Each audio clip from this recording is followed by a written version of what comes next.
Welcome back to the Eagle Insight Podcast, where we bring military precision to your leadership journey. This week's episode, Blindspots. Why most leaders don't see things as clearly as they think they do. Look, just like when you're driving your car on the highway, there are spots around you that you don't have clear, unimpeded view of. And most of the time that isn't a big deal, but occasionally something gets in your blind spot without you noticing, and if you try to change lanes, you're gonna be in trouble. But in your car, at least you know where your blind spots are. But you have some modern cars with sensors and alerts. They help you avoid drifting into the lane. Now, if only your leadership journey was that easy. As leaders, we all have blind spots, areas that we can't see so well, and many of us haven't bothered to figure out what they are or how to mitigate them. And blind spots can cost us. They lead to poor decision making and reduced effectiveness. They can damage relationships, erode trust, can have missed opportunities. All those things interfere with our effectiveness as leaders, and they can inhibit our ability to run our business. As leaders, we're often under immense pressure to make quick decisions or solve complex problems, and this can make us more susceptible to blind spots. So what are these blind spots, and what does it really mean? Well, unlike your car's blind spots, leadership blind spots aren't really things that you can't see. It's things that you've actually chosen not to see. It's really about choices that you make. Blind spots are unrecognized weaknesses or threats that can undermine your success, and it can get in the way of you making the best decisions possible. We admire confidence in our leaders, but overconfidence can lead to dismissing the thought of other people. Most of the blind spots things don't really come from, say, stupidity, but really from our ego. Like, you ever been around a leader who would ignore people who didn't agree with them, or refuse to look at or hear information that didn't support their opinion? The business world is full of examples of leaders who couldn't get past their own egos to see their own vulnerabilities. I look at Steve Jobs, who gave his board an ultimatum and found himself cleaning out his desk. Ron Johnson, who had success at Target, couldn't help J.C. Penney because he didn't bother to find out everything he needed to know. He refused to listen to people who could have helped him prevent him from losing $1 billion in the first year at J.C. Penney. Or my favorite example, EMI record producer Roy Featherstone. He assumed that nobody ever wanted to listen to a 6-minute song by rock band Queen called Bohemian Rhapsody because it was too long and confusing.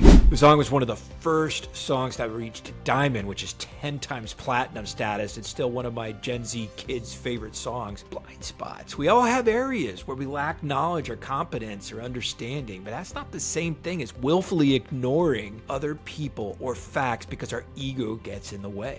So how do we tell when our ego is keeping us from being something or seeing something that we should be seeing? Well, first we have to analyze our mistakes. We screw something up, we have to be brave enough to ask, did we make a mistake out of ignorance or out of ego? I guess if we make the same mistake more than once, it's probably ego. Then we have to get candid feedback. Right? We have to surround ourselves with advisors and peers and coworkers, anybody who will give it to us straight. And then most importantly, listen to them. It doesn't do us any good to surround ourselves with great people and have them in our corner if we let our ego get in the way of them telling us what we need to hear.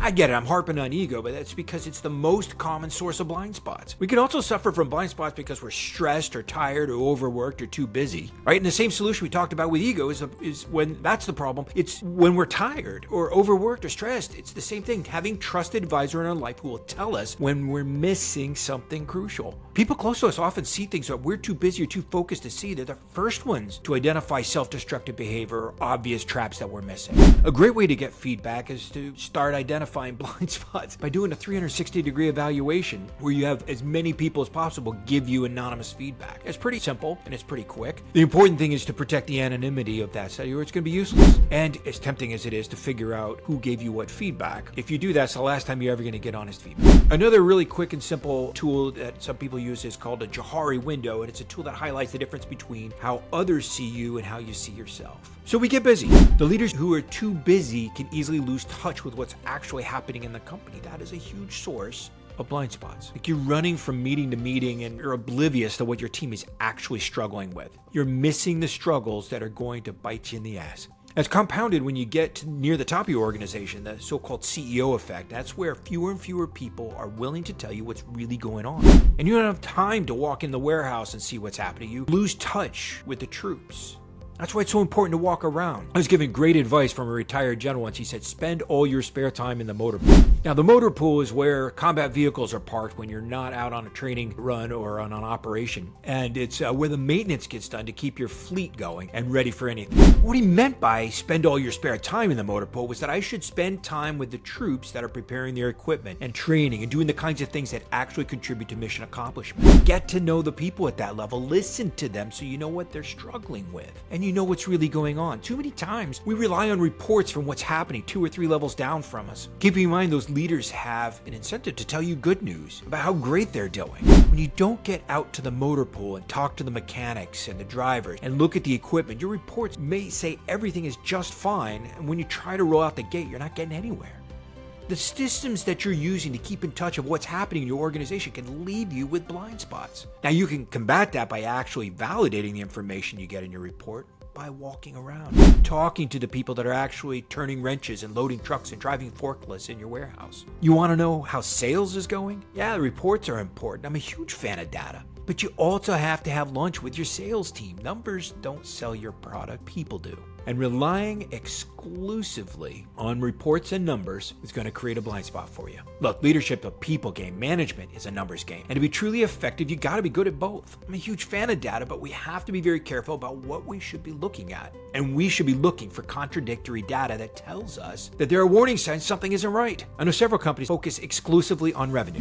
That's their weekly metric. Not suggesting for a second revenue isn't important, but you can make a ton of revenue and still go bankrupt. It's only telling you half the story. We as leaders often see only the things which back up our own point of view. We're doing fine, we've got lots of revenue, but we ignore those things that contradict it. If your metrics don't include some indicator that you're wrong, you have systemically created a blind spot for yourself. You know, most companies measure performance by their budget, and that's fine as far as it goes, but it doesn't give you any information about the competition. You can be making huge profits, but it's entirely possible that the competitors in your market are gaining market share and have even higher gains than you do. And if you're only looking at yourself and ignoring the competition, you probably have a false impression about your risks and your opportunities. Now, your culture is also going to help reinforce your blind spots or alleviate them. If you surround yourself with a group of trusted advisors that are going to help keep you straight, that's only going to work if you create a culture where they're willing to speak up. When you have a culture where people openly and candidly debate the issue, that your learning and understanding will accelerate. When you hear both sides of an issue,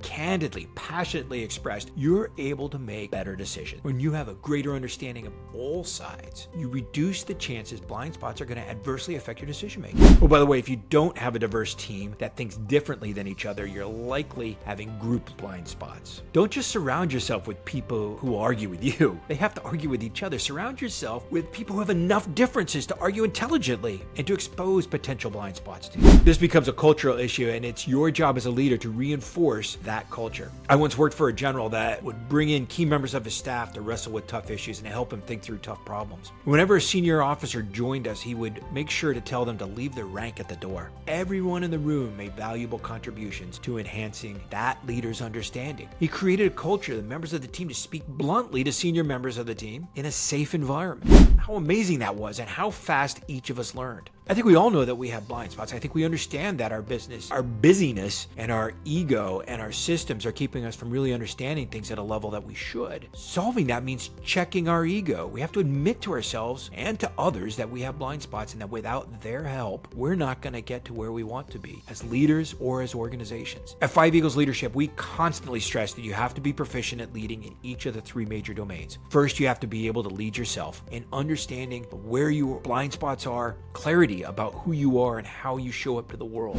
That's essential. That self-awareness piece and the leadership of self is where it all starts. Second, you have to be able to lead others. Leadership is a people game, and the interactions and emotional intelligence and the ability to read a room are all factors that whether or not your followers will consistently follow your lead. That takes building trust, and inviting your teammates to help you cover your blind spots builds trust. It can connect you with your followers in ways that just directing them never will. Third, you have to be able to lead your organization. Blind spots will kill your organization if you are not seeking risks and opportunities because your ego is in the way of you seeing them, or you're too busy, or you're too tired, you're going to lose market share. Right? Creating strategies while suffering from major blind spots means that you can put incredible resources and energy into moving in the wrong direction. Surrounding yourself with candid, trusted advisors and then creating a culture where dissent is valued and encouraged, that's probably the most strategic thing you can do as a leader. Making sure that your blind spots are minimized, critical for your success and the success of your business.